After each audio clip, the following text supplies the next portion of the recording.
कि over watering और गलत शेड्यूल में वाटरिंग करने से जम्बू का पेड़ डैमेज हो जाता है। और जुलाई लास्ट में इसका लगभग कुछ बीज कलेक्शन के लिए तैयार हो जाता है। और इसमें बहुत सारे भोजन में इसका इस्तेमाल होता है, साग भाजी में इस्तेमाल किया जाता है। क्योंकि जब हॉस्पिटल नहीं थे, जब उपचार अस्पताल में नहीं हुआ करता था, इन्हीं से उपचार होता था। तो फिर से आ गए हम जोहार घाटी के महत्वपूर्ण जड़ी बूटी में से एक, जो इसका नाम कहते हैं जिम्बू। तो इसके जो पैदावार है वो थोड़ा सा दिन बढ़ते या फिर साल बढ़ते इसकी जो पैदावार है वो कम होते जा रहा है। तो आखिर गिरावट में क्या कारण रह रहा है, ये जानने की कोशिश कर रहे हैं हम मिस्टर CS बिजवाल जी से। तो चलो एक बार जानने की कोशिश करते हैं, फिर आप लोगों को अन्य जो जड़ी बूटी है जोहार वैली में वो सारी जानकारी, सारी जड़ी बूटी के बारे में आप लोगों को बताएंगे। सबसे पहले हमने ये उठाया है जिम्बू के बारे में। तो चलो CS बिजवाल जी से जानने की कोशिश करते हैं। तो हाँ रोहित जी, आपने पूछा कि इसके खेती और इसकी गिरावट के बारे में जी। ये हमारे वहाँ के एक महत्वपूर्ण जड़ी बूटी है जम्बू, और जिसको खाद्यान्न के साथ अनेक पकवान में इसका इस्तेमाल किया जाता है। ये जम्बू का पेड़ है, अभी ये काफ़ी खिला हुआ है और इसके काफ़ी पुराने जो प्लांट जड़ें हैं सड़ गई हैं, डैमेज हो गई हैं, डेड हो गई हैं।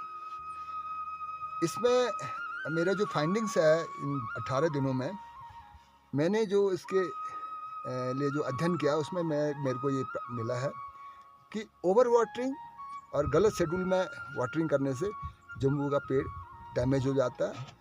और सही अगर वाटरिंग हो और खाद इसमें डाला जाए सही समय पे, इसकी गुड़ाई हो, अधिक खुदाई ना हो, मिट्टी फर्टाइल मिट्टी उड़ जाती है, तो ये 8 से 10 इंच तक ऊंचा होता है और बहुत घना होता है और इसकी जो उत्पादन क्षमता है वो बढ़ जाती है। जहाँ जम्बू का पेड़ डैमेज हो जाता है, डेड हो जाता है, तो उसके बाद उत्पादन क्षमता उसकी कम हो जाती है। सवाल है जम्बू के खेत से जम्बू निकालने के बाद जो इस कृषक यहाँ पर है वो क्या करते हैं कि इसको काट के ओखली में कूट के डायरेक्ट सनलाइट में सुखाते हैं, ड्राई करते हैं।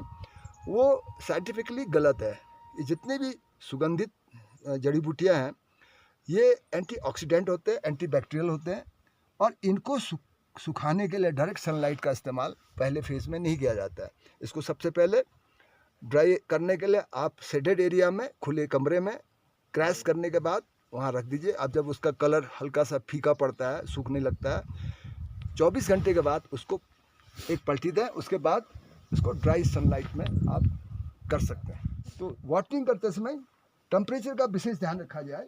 अगर आप टेम्परेचर का ध्यान रखते हैं और सही टाइम पर इसमें खाद इत्यादि, गोबर की खाद है, बकरी का सड़ा हुआ गोबर है 2 साल पुराना, उसका इस्तेमाल करते हैं, वेस्ट डिकम्पोजर इस्तेमाल करते हैं, और भी अधिक आप उत्पादन इसका ले सकते हैं। तो अभी हमने जानकारी लिया जिम्बू के बारे में, और अब जानकारी लेते हैं ये काला जीरा।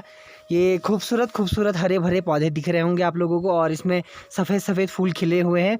इसके बारे में जानकारी लेते हैं। तो चलो पहले तो हमने जानकारी ली जिम्बू की, और अब लेते हैं काला जीरा। मैं थोड़ा छोटा मोटा नॉलेज देना चाहूँगी। ये काला जीरा जिसको बोलते हैं थोया हमारे भाषा में, ये मेरे घर के आंगन में ये इसको बो रखा है। तो अब ये फ्लावरिंग हो रहा है इसका। तो ये जाके ये जून का महीना है, जून का महीना, जुलाई लास्ट में इसका लगभग कुछ बीज कलेक्शन के लिए तैयार हो जाता है। और इसमें ज़्यादा मेहनत की ज़रूरत नहीं है, और ये हर्बल मसाला के तौर पे हम इसको यूज़ कर सकते हैं। बिल्कुल। यही तो ये है काला जीरा। अब दूसरी जानकारी हम लेते हैं गंधरानी। गंधरानी के बारे में, अब इसके छोटे बीज, बिल्कुल गंधरानी के बारे में हम जानकारी लेते हैं। उससे पहले मैं आप लोगों को उसके बीज भी दिखा दूं, किस प्रकार से इसके पौधे को हम, जो छोटे छोटे जो पौधे होते हैं वो भी दिखाता हूं। फिर उसके बाद जो हम इसको एक जगह से दूसरे जगह शिफ्ट करते हैं वो भी दिखाऊंगा।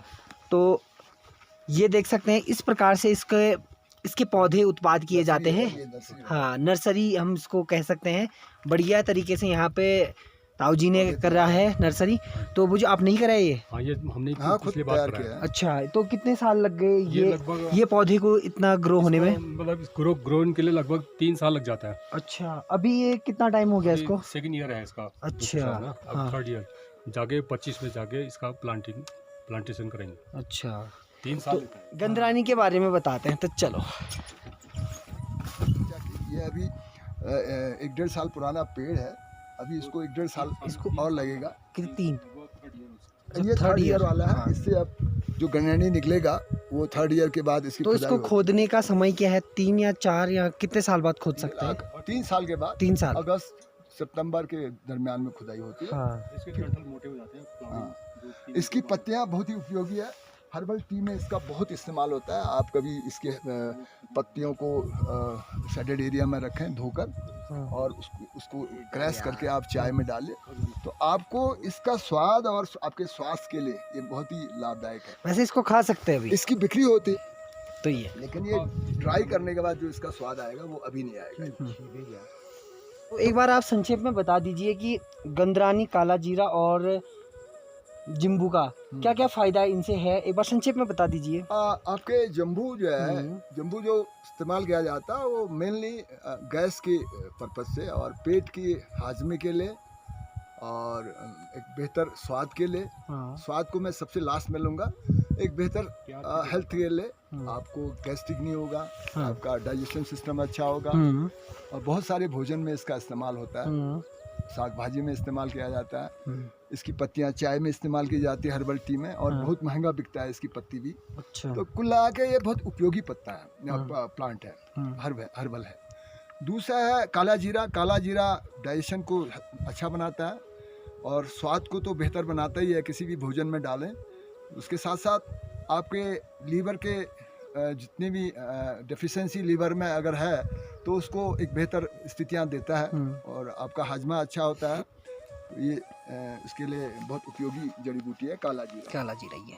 उसके बाद तीसरा है जम्बू और जम्बू। सॉरी गनरानी है। ये ये। आपके अस्थमा के रोगियों के लिए, खांसी जुखाम या किसी तरह का इंडाइजेशन हो गया या बेचैनी है, इससे की कई बीमारियां घरेलू दवा के रूप में इस जड़ी बूटी का इस्तेमाल ये सदियों से किया जा रहा है, बिल्कुल कई दशकों से किया जा रहा है। यही मैं इसके संक्षेप में आपको कहूँगा। बिल्कुल। तो बिल्कुल सत्य है ये, बिल्कुल सदियों से ये इन जड़ी बूटियों का इस्तेमाल किया जा रहा है, क्योंकि जब हॉस्पिटल नहीं थे, जब उपचार अस्पताल में नहीं हुआ करता था, इन्हीं से उपचार होता था। तो बहुत अच्छी जानकारी हमें मिला ताऊ जी के माध्यम से। और तो चलो, आज की जानकारी कैसी लगी आप लोगों को कमेंट करके ज़रूर बताना। तो मिलते हैं ऐसी बढ़िया सी वीडियो में, तब तक के लिए बाय।